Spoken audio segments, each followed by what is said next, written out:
અમદાવાદના શિલજ રોડ પર મોડી રાત્રે બેફામ ડ્રાઇવિંગની ઘટના સામે આવી છે। એક કિયા કાર ચાલકે નિયંત્રણ ગુમાવતા રસ્તા વાહનોને અડફેટી લીધા હતા। સ્થાનિકો દ્વારા કાર ચાલક દારૂ પીધેલ હોય તેવા આક્ષેપો પણ કરાયા હતા। ગેમ ડિવિઝન પોલીસ સ્ટેશન વિસ્તારમાં મોન્ટે ક્રિસ્ટોથી શિલજ જવાનો જે રસ્તો છે ઓવરબ્રિજ, એક ફોર વ્હીલરનો ચાલક ફરિયાદીના કહેવા પ્રમાણે એ દારૂ પીધેલી હાલતમાં હતો અને ફરિયાદી શોભેન્દ્ર ઉમેશ દુબે પ્રાગડનો રહેવાસી છે। એમણે બીજી ગાડીની પાછળ બેસી અને પીછો કર્યો અને આગળ જતા કોઈ બીજો રોકી દીધેલો એમને, અને જે રોકેલો હતો એ બોપલ વિસ્તારમાં શિલજથી થલતેજ રોડ ઉપર।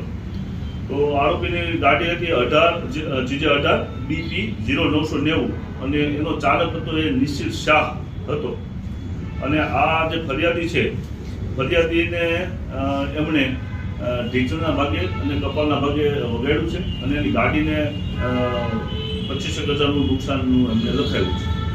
જે મતલબની ફરિયાદ એમ ડિવિઝન પોલીસ સ્ટેશને આવી અને એને લખાવતા 19 તારીખે એટલે કે આજે સવારે વહેલા 4 વાગ્યાની ફરિયાદ નોંધી લીધેલી છે। ત્યાંથી લખાવ્યા પ્રમાણે એમને બાઇકને પાછળથી ટક્કર મારેલ છે અને આ ભાઈને વાગી ગયું છે એ મતલબની ફરિયાદ છે। એટલે અમે એના સીસીટીવી ફૂટેજ મેળવવાની તજવીજ લઈશું અને દારૂ પીધેલો હતો એવું એમને ફરિયાદમાં લખાયું છે, એટલે અમે એના બ્લડ સેમ્પલ પણ એના લેવડાવ્યું। બોપલ પોલીસ સ્ટેશન વિસ્તારમાં પબ્લિક ભેગા થઈ અને થોડુંક મારવાના પણ વાવડ છે, એટલે એમને હોસ્પિટલાઇઝ કરેલ છે અને ત્યાં એ હોસ્પિટલાઇઝ છે। તો હવે ત્યાં અમે જઈને તપાસ કરશું કે એ ક્યાંથી આવ્યો છે, ક્યાં જતો હતો, પીધેલો હતો કે કેમ, આ બધી અમે તપાસ કરીશું અમારી।